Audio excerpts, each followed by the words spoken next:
Hi, this is PR Sundar. Welcome to this special episode.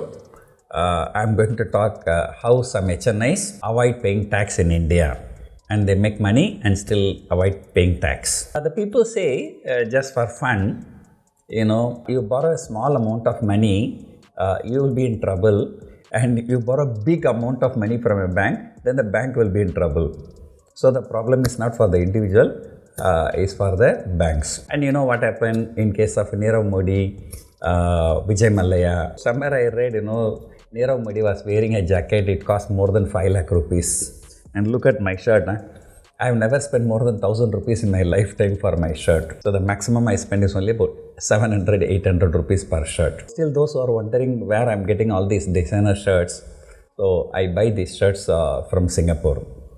And whatever shirts I'm wearing, they are all unbranded shirts only, and nothing is branded. If I'm wearing any branded shirt, that means somebody has gifted me, so I never buy. Fun apart, there's another joke also. People say you do some petty crime, the police will hit you using their boots, and if you rob billions of dollars, and then the police will clean your boots. Generally, diplomatically putting, in most of the countries, it is only the middle class people who suffer.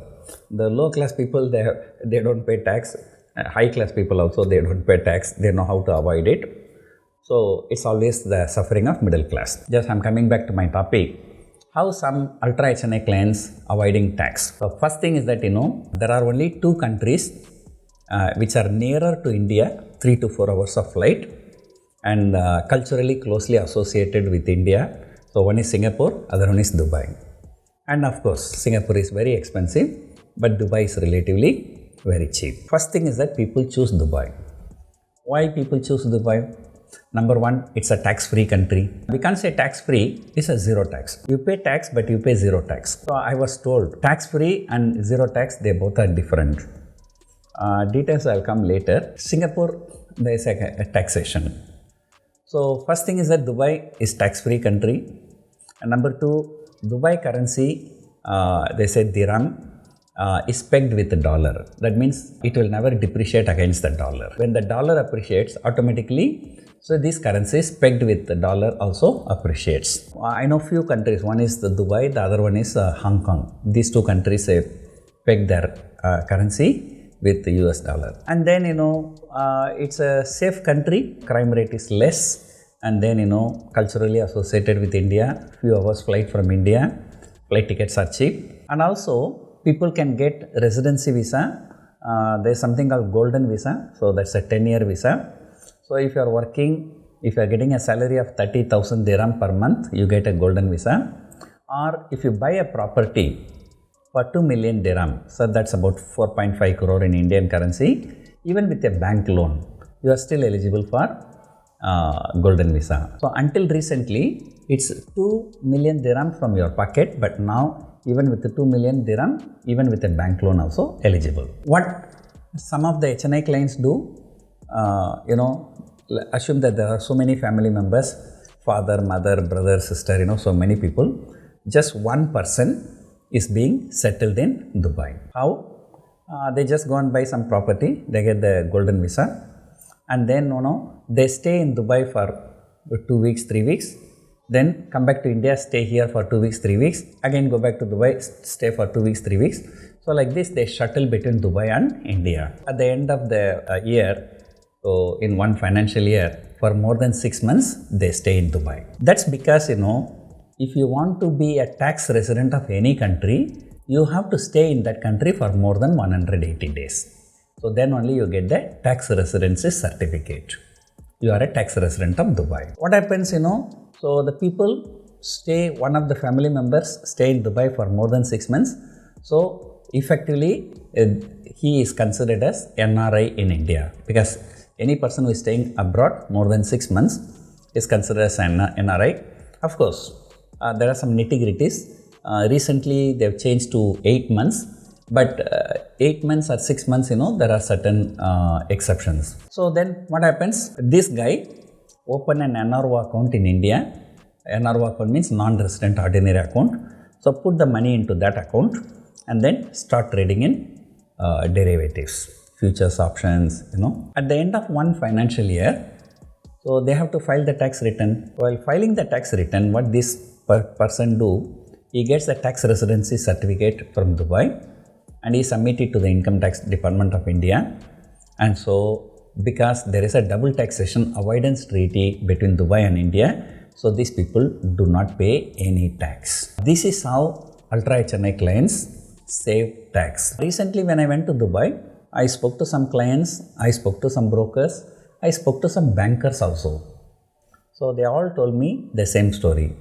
If you get a tax residency certificate of Dubai, then you do not have to pay tax to Indian government. And in fact, I met some people who have been filing the tax return in India for the last 3-4 years, but they have not been paying tax and they are showing the tax residency certificate. But however, when I talk to some of the chartered accountants in India, so their story is different. They say that, even if you are a tax resident of Dubai, if you are doing trading in futures and options, you still have to pay tax in India. As far as now, what I know, there are many people who are enjoying this double taxation avoidance treaty and Dubai tax residency certificate, and they are not paying tax. And they have not been questioned by Income Tax Department so far. So that is one thing. Then, I do not want to operate in a gray area. So I asked one of my friends, so I don't want, Income Tax Department don't question me. After 10 years, they come and question me. Then they ask me to pay for the 10 years along with interest. I don't want to get into these things. So is there any 100% legal way without any gray area a person can trade in Indian derivatives market and yet do not pay income tax? So the answer is yes. So all you have to do, you have to register yourself as a foreign portfolio investors. In India, we call it as FIIs, foreign institutional investors, but now they changed the definition to foreign portfolio investors. And these people, they do not pay any income tax for their derivative income in India. However, for the cash market profit, they have to pay capital gain tax. For derivative income, so they don't have to pay the tax to Indian government. What some people, I know one guy, what he has done. So the family, there are so many people. So one person, what he did, he gave up Indian citizenship. He took a citizenship in one of the countries. There are few countries in the world, you buy property for 2-3 crore, they give you citizenship. Or even that is also not required. You just give some donation to the government and they give you the citizenship. So what happens? They give up Indian citizenship and they take citizenship of those countries like St. Kitts, Grenada, Vanuatu, like that. Okay. So I think earlier I have come out with a video why so many HNI people giving up Indian citizenship. And in fact, that news is the one triggered me to do all these things. So what happened? So this guy became a foreigner. So if you say foreign portfolio investor, you should not be an Indian. You have to be a foreigner. Actually, I am also a foreigner, right? But the thing is, I am holding OCI card. I am treated at par with NRI. So for all practical purposes, I am not a foreigner. I am a NRI. Moreover, I stay in India for more than 180 days, irrespective of my citizenship. I am becoming a tax resident of India. If I want to be a foreigner, there are two things I have to do. One, I have to give up my OCI card. And then every time I want to come to India, I have to get the visa.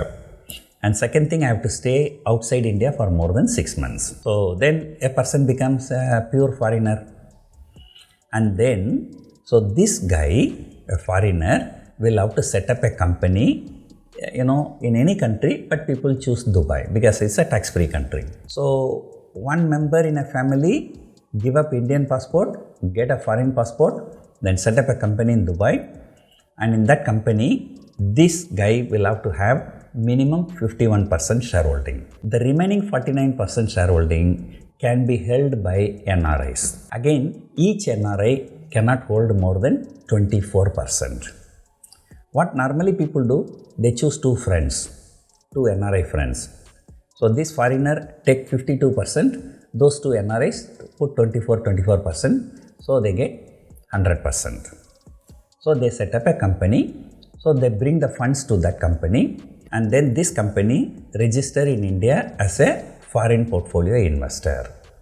And then they bring the funds to this company and they start trading in derivatives. So then they become foreign portfolio investor and they do not have to pay tax to Indian government. So although I gave you the modus operandi, how people do, but there are a lot more nitty-gritties actually. Number one, how to transfer the money from here. So mostly, what these people, they have friends, NRI friends, so they borrow money from the NRI friends, and then that is how the funds come to India. But otherwise, the money from India cannot go abroad for the purpose of derivative trading. And particularly for Indian derivative trading, because money goes from here to abroad and then again coming back to India. So that is called round tipping by income tax people. So which is totally not allowed. So there are ways and means, people transfer money, but legally transferring money from India to abroad for the purpose of speculative trading or trading in derivative markets or buying lottery ticket is not allowed. So there is a scheme called LRS scheme, Liberalized Remittance Scheme, whereby a person can transfer up to 2.5 lakh US dollars per person per financial year, but with the specific objectives. So I am also thinking, because I am a foreigner, so why not I give up my OCA card? Why not I relocate to Dubai? So why not I register as a foreign portfolio investor so that I can save taxes? But then again, the money from here, it cannot be transferred. But so many NRIs will give money to me. So even without interest, so by God's grace, I have a lot of people who will be willing to help me. So all kinds of things can be done. Although I have a base in Singapore, but because Singapore is taxation is there, it's more expensive. So we are looking at Dubai as an alternate. So, if any of you need some more information, if you want to do this, of course you can contact us. Our office numbers are given in the description. So we will be glad to help you. So of course we will expect you to pay something for us for the services that we are giving. And another thing, please don't call us if anything you want to do illegally, but we want to do everything legal. Okay. So I hope you understood how illegally ultra HNI clients make money and yet they do not pay tax. Hope you enjoyed watching this video. Thank you for watching.